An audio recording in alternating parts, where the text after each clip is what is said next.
Je suis tout à fait certain que si quelques-uns d'entre nous demandions maintenant comment se fait-il que nous soyons si préoccupés de la pensée tout entière de Dieu pour son Église, tandis que nous en parlerions, nous serions obligés de reconnaître ceci. Ce n'est pas parce que nous avons entendu une série de méditations sur la nature de l'Église, ni même parce que nous avons trouvé dans la Bible ce qui en est dit. Non, ce n'est pas parce que le sens de la pensée divine à cet égard s'est révélé de manière vivante dans nos cœurs.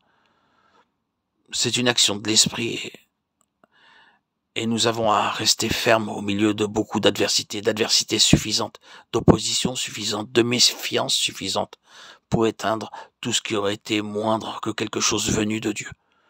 Nous aurions abandonné depuis longtemps cette question à cause des difficultés du chemin, si elle n'était pas venue de Dieu en nous, si nous n'avions pas réalisé que ce n'était pas nous qui la tenions, mais que c'était elle qui nous tenait. Nous n'avions pas entrepris quelque chose, c'est Dieu qui nous avait fait saisir dans cette chose et que pouvions-nous faire? Pourrions-nous, à cause du prix à payer, à cause de la souffrance, pourrions-nous nous contenter des choses telles qu'elles sont dans le peuple de Dieu? Non, 1000 fois non.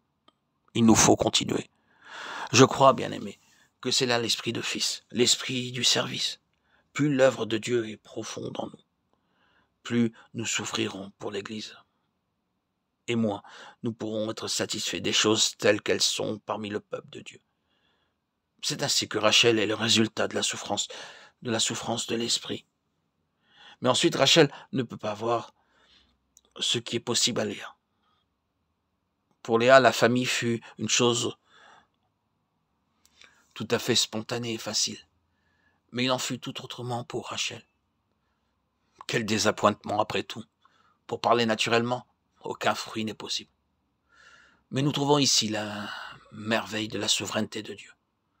Combien souvent la souveraineté de Dieu est représentée dans les Écritures par des choses naturelles, et si fréquemment par cette chose particulière.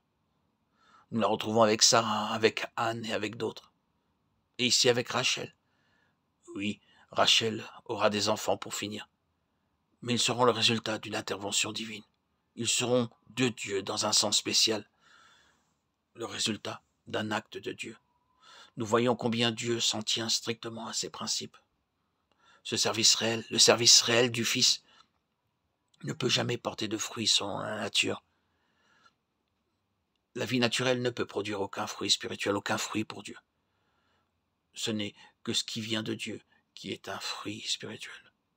Le fruit du service spirituel. Nous nous souvenons de ce que Paul dit dans sa lettre aux Galates. Mes enfants, pour qui je souffre de nouveau les douleurs de l'enfantement jusqu'à ce que Christ soit formé en vous. Galates 4, 19. Les Galates étaient des enfants de Dieu. Et Paul aurait pu dire, vous êtes des enfants de Dieu, vous êtes sauvés, tout est bien.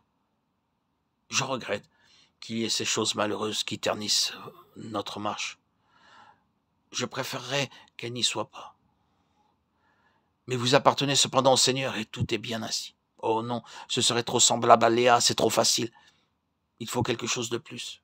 Et c'est pour ce quelque chose de plus de l'esprit. Nous avons ici la clé, comme nous le remarquons de l'épître aux Galates, que Paul dit « Je souffre de nouveau les douleurs de l'enfantement jusqu'à ce que Christ soit formé en vous ». Voilà la pensée de Dieu pour son peuple.